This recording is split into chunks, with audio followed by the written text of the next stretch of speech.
Clinical Assessment and Planning Nursing Care. Session 9, Pain. Pain has been defined as an unpleasant sensation ranging from mild discomfort to agonising distress associated with real or potential tissue damage. It may depend on the nature and location of disease, comorbidities, the nature of the client and their pain threshold, psychological and psychosocial issues, and previous experiences of pain. Pain is an intensely personal experience. It is a physical sensation which can only be described by the person experiencing it. It is crucial to ask the patient and listen. All descriptions are valid and accepted. Body language reveals much about a client's pain status, and a clear, accurate, impeccable pain assessment is essential. Types of pain: we have somatic pain, which is associated with bone, muscle and skin. And the characteristics of this is that it's well localised, constant, described as throbbing, aching or gnawing. Visceral pain originates from organs, and the characteristics result from sympathetic injury, the stretching of organ capsules. It's vague, described as dull, deep or aching, and associated with nausea, sweating and hypertension. Neuropathic pain results from injury to the nervous system, CNS, nerve plexus or phantom pains, and it's described as burning, tingling, numbness, itching or shooting. We have acute pain, which has a sudden onset of pain, which usually responds to analgesia and treatment of its cause, such as the sprain or strain. Chronic pain is defined as pain that persists for more than 3 months. It can be associated with changes in personality, lifestyle and functional ability. It causes psychological distress because of its ongoing and inhibitive nature. Breakthrough pain is pain that occurs between regular administration of analgesia due to either an increase in pain or inadequate pain management. Incident pain is pain that occurs intermittently due to certain circumstances, such as particular movements or standing. Pain assessment: we have PQRST, which P stands for provocation and palliation. What makes it worse or what makes it better? Quality: what does it feel like? Radiation: does it travel to anywhere else in the body? Severity: a numeric pain scale of 0 to 10 to determine how bad it is. And time: when does it occur? How long does it last? A few other questions you need to ask is: have you taken anything for the pain? If so, what have you taken? When have you taken it? What effect has it had? Are you allergic to any medication? Etc. Pain assessment requires a thorough history from the patient, knowledge of the disease process, the patient's ability to describe the pain, recognition that each pain may potentially be separate assessment of impacting factors, and patient's expectations of pain relief.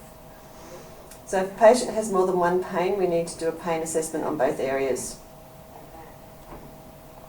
Forms of assessment: mild to moderate cognitive impairment, we can use the resident's verbal brief pain inventory. Clients with a partial capacity to self-report, both the RVBPI and ABBY pain scale assessments can be used. Severe cognitive impairment, we use the ABBY pain scale, and once a comprehensive pain assessment has been completed, the numeric rating scale and a verbal descriptor scale should be used for ongoing evaluation of pain intensity and response to treatment. So a visual analogue scale: we ask the client to mark on the line where their pain is. We've got our numeric 0 to 10 and the Wong-Baker Faces scale for children or non-verbal clients.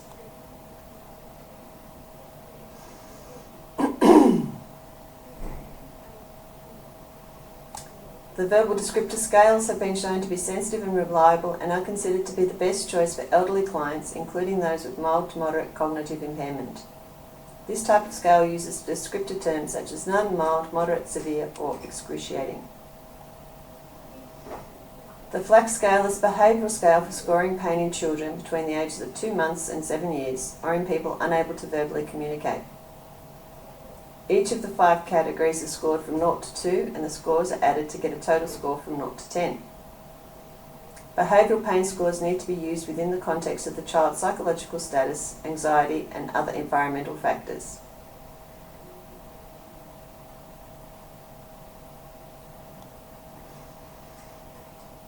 For patients unable to provide a self-report of pain, scored 0 to 10 clinical observation, assess muscle tone in patients with spinal cord lesions or injury at a level above the lesion injury.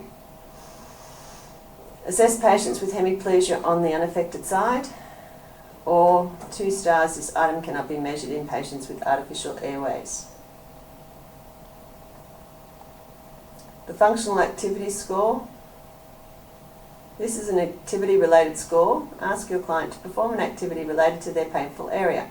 For example, deep breathe and cough for thoracic injury, or move the affected leg for a lower limb pain. Observe your patient during the chosen activity and score A, B or C. A, there's no limitation, meaning the patient's activity is unrestricted by pain. B, there's mild limitation, which means the patient activity is mild to moderately restricted by pain. And C, severe limitation, means that the patient's ability to perform the activity is severely limited by pain. It's relative to the baseline and refers to any restriction above any pre-existing condition the client may already have. Signs and symptoms of chronic pain can include immobility and consequent wasting of muscles and joints, known as atrophy, depression of the immune system causing increased susceptibility to disease, disturbed sleep, poor appetite and nutrition, dependence on medication, overdependence on family and other caregivers, overuse and inappropriate use of healthcare providers and systems, poor performance on the job or disability, isolation from society and family, anxiety and fear, bitterness, frustration, depression and suicide. The philosophy of pain management practice. Good practice principles are needed to assist healthcare practitioners to successfully identify, assess and manage pain in our population. Multidisciplinary pain management involving both pharmacological and non-pharmacological approaches should be routine. You need to define and categorise the pain, treat the underlying cause, relieve pain acceptable to the patient, give regular analgesia, regular evaluation, co-analgesics and adjuncts, and complementary therapies. Some barriers to effective pain management include a poor knowledge and assessment skills of health professionals, a knowledge deficit in relation to tolerance and addiction by patients and or health professionals, concern that increased pain means the disease has progressed, concern about not being a good patient, concern about side effects of pain management. Some alternative pain management therapies include acupuncture, physiotherapy, music therapy, art therapy, occupational therapy, tai chi, hypnosis, TENS machine, psychotherapy, massage, exercise and strength training, meditation, positioning, relaxation, elastic stockings, splinting, rest, aromatherapy, distraction, hot or cold treatment and prayer. A complementary therapy is used together with conventional medicine. Alternative therapies are used in place of conventional medicine. And research data supports the use of complementary and alternative medicines. They're beneficial for those who cannot or do not want to take pain medications. They're helpful adjuncts. They may be culturally sensitive, beneficial in enhancing a person's sense of control. Pain, acupuncture, TENS, relaxation, imagery and hypnosis. And for dyspnea, acupuncture, acupressure, muscle relaxation, rebreathing training and coping strategies. Repositioning, frequency-assisted gentle elevation of legs if appropriate to prevent complications. As a nurse, look at the bedding, the mattress, the pillows, the bedclothes, the sheepskin. Provide simple aids such as a bed stick or wedge, walking stick or frame or wheelchair. Provide a calm, peaceful, comfortable environment and psychological support. Be understanding, listen, be honest and respectful. Commonly used forms of pain relief: morphine, oral, we have short-acting in liquid or tablets, long-acting in liquid, sprinkles and tablets. Subcutaneous, intravenous, intramuscular, intrathecal, epidural, rectal and topical applications. Fentanyl usually comes in transdermal patches. We have methadone, which has a long onset of action, which is good for cancer of the pancreas.